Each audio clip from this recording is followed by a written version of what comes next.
Bonjour à tous. Aujourd'hui, nous allons vous présenter notre exposé qui s'intitule « Les notions d'ergonomie en cabinet dentaire ». Le plan de travail comporte une introduction, une définition, l'installation du cabinet dentaire, des notions essentielles telles que le poste de travail, la zone de travail, l'espace de travail et les postures de travail. Ensuite, les impératifs d'un poste de travail et enfin une conclusion. Comme introduction, l'ergonomie traditionnelle ayant à la base le système être humain, machine et milieu soutient que pour un bon fonctionnement du système, les individus et les systèmes de travail doivent être en harmonie parfaite. Mais cette philosophie part de l'idée que l'opérateur et le système sont des partenaires égaux, en réduisant l'être humain à une composante inanimée, ne tenant pas compte du fait que l'être humain étant le centre de l'activité est l'unique qui contrôle et conduit le système. Définition de l'ergonomie. Le terme ergonomie provient du grec. Ergon veut dire travail, pouvoir et force, et nomos signifie loi, règle et science. L'ergonomie a été définie par Murel comme l'étude de la relation entre l'être humain et son milieu de travail. C'est l'adaptation du travail à l'homme et de l'homme à son travail. Elle s'applique au chirurgien dentiste, à l'assistante, aux patients ainsi qu'à l'environnement. Ce qui est ergonomique est donc ce qui est adapté. Cette inadaptation se traduit soit par une diminution du confort de travail, soit par un problème de production en qualité ou en quantité.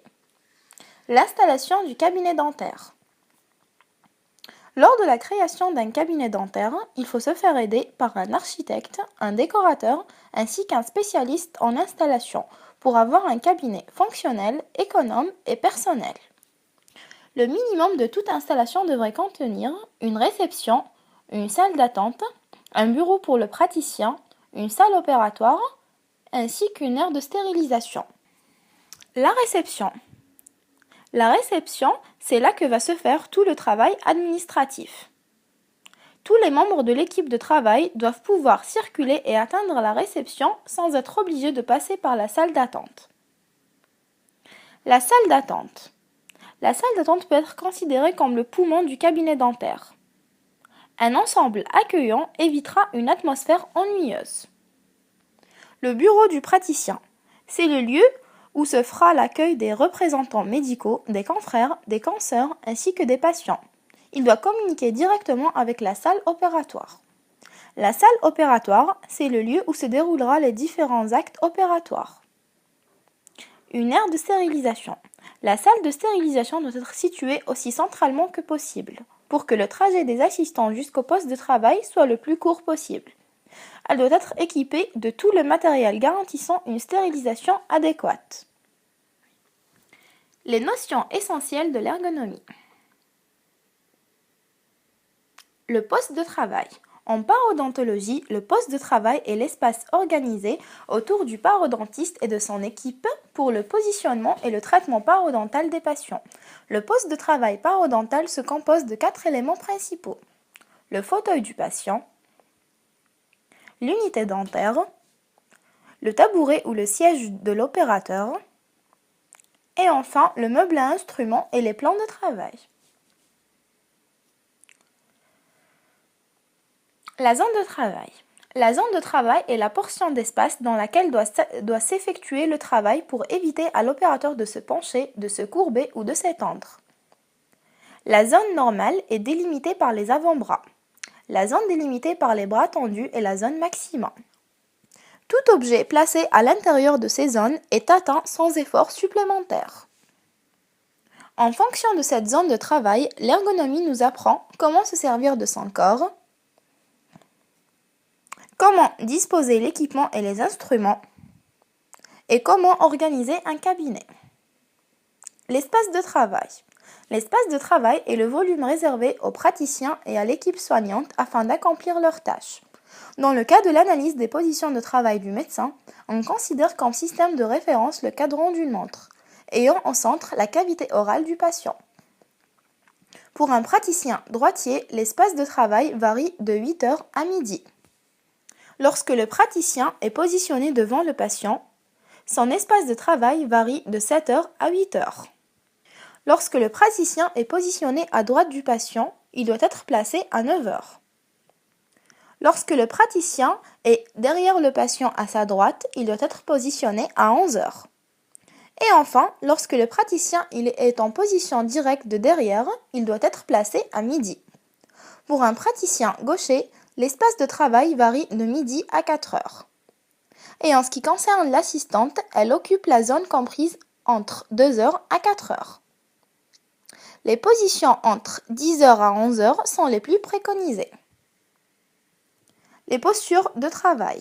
Les postures et les mouvements naturels sont nécessaires à un travail efficace.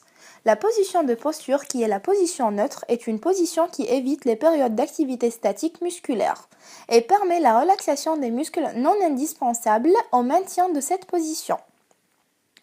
La mauvaise posture peut avoir des conséquences pathologiques en cas d'effort important effectué dans une posture défavorable.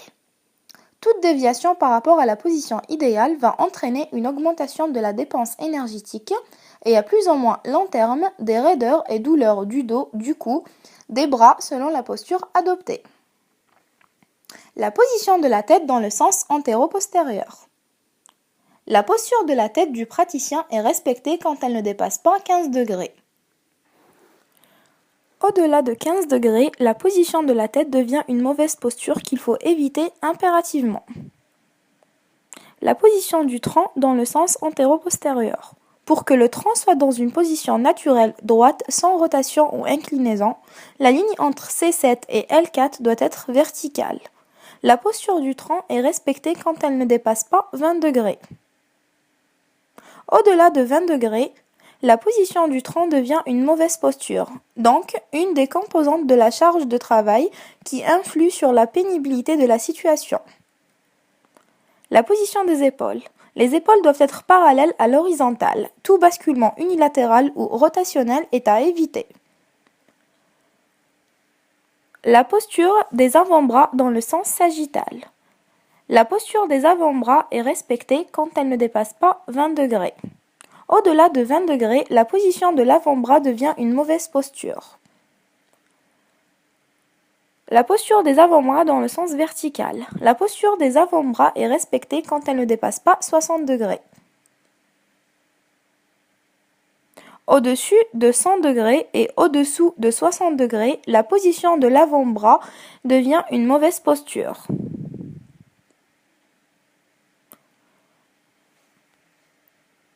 Les impératifs d'un poste de travail. Les impératifs d'aménagement et d'agencement. Il est impératif que le chirurgien dentiste domine rationnellement tous les éléments concernant l'aménagement, l'installation et le fonctionnement de son cabinet dentaire.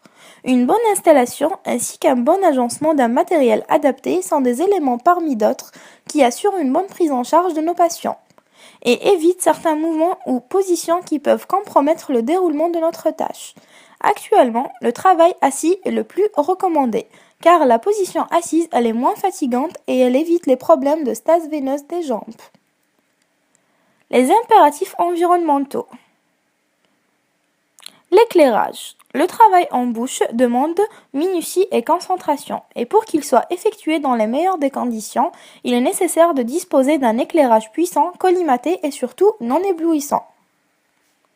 Et pour cela, le cabinet dentaire doit être équipé de sialytiques, d'éclairage opératoire et de lampes frontales, afin d'éviter une moindre fatigue visuelle ainsi que la survenue d'erreurs et d'accidents. On doit assurer au cabinet dentaire la lumière naturelle par l'orientation de la fenêtre vers le nord. L'éclairage du cabinet et des annexes doit être réalisé avec une plafonnière qui doit être placée 2 à 3 mètres du sol et à 1,5 mètre de la cavité orale du patient. Le bruit. Le bruit devient gênant, voire même dangereux au-delà d'une certaine limite. Si l'exposition à des niveaux de bruit très élevés se prolonge au fil des ans, le risque devient très important et peut conduire à une surdité, qui est un phénomène irréversible. Mais même à des niveaux plus faibles, le bruit peut avoir des conséquences sur la santé, telles que la fatigue, le stress, vertige, des nausées. Les plus importantes sources de bruit au cabinet dentaire sont la turbine, le détartreur avec ultrasons, le compresseur, les instruments statiques, etc. En résumé, le chirurgien dentiste peut être atteint de fatigue visuelle et de traumatisme auditif progressif lors de son exercice professionnel. La vision et l'ouïe sont donc toutes les deux concernées. Ces pathologies sont dues à des problèmes d'éclairage et d'acoustique. Dans le cabinet dentaire, la salle opératoire doit retenir toute notre attention.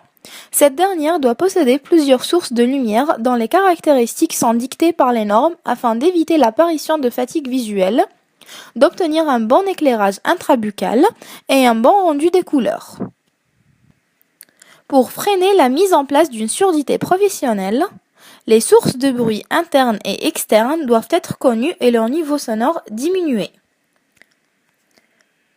Par l'utilisation d'un vitrage isolant acoustique, une musique spécialement conçue pour les cabinets dentaires, des portes capitonnées, ainsi qu'un doublage acoustique du plafond, surtout au niveau de la salle opératoire. La ventilation, la climatisation et le chauffage. La température ambiante doit être située entre 18 à 22 degrés Celsius. La régulation thermique est obtenue soit par chauffage au niveau du sol, du plafond, des radiateurs, soit par climatiseur. L'humidité relative qui est l'hygrométrie. L'humidité de l'air ambiant doit être comprise entre 40 et 60%.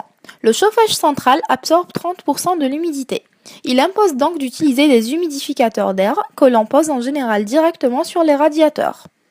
Le renouvellement de l'air. Il permet de limiter les deux voies de contamination chimique et bactérienne. Le renouvellement de l'air, sa température et son hygrométrie sont des paramètres de confort prépondérants pour l'activité humaine. Les impératifs de sécurité. L'électricité. Les installations électriques doivent être conformes au nombre. L'emploi de fiches multiples est interdit. Les alimentations mobiles des appareils électriques ne doivent pas faire obstacle à la circulation du public. Il doit y avoir au moins 2 circuits normaux séparés, chaque circuit permettant d'éclairer tout le local, afin d'éviter une extinction accidentelle de toutes les lumières. Le cabinet doit être doté d'extincteurs portatifs et d'un système d'alarme. Donc, les installations électriques doivent être adaptées à l'usage de chaque local, compte tenu des risques d'électrocution, d'incendie, d'explosion, etc. La signalisation, signalétique et les couleurs. Dans un projet de conception, des exigences sont à respecter en matière de signalisation de santé et de sécurité et de signalétique fonctionnelle.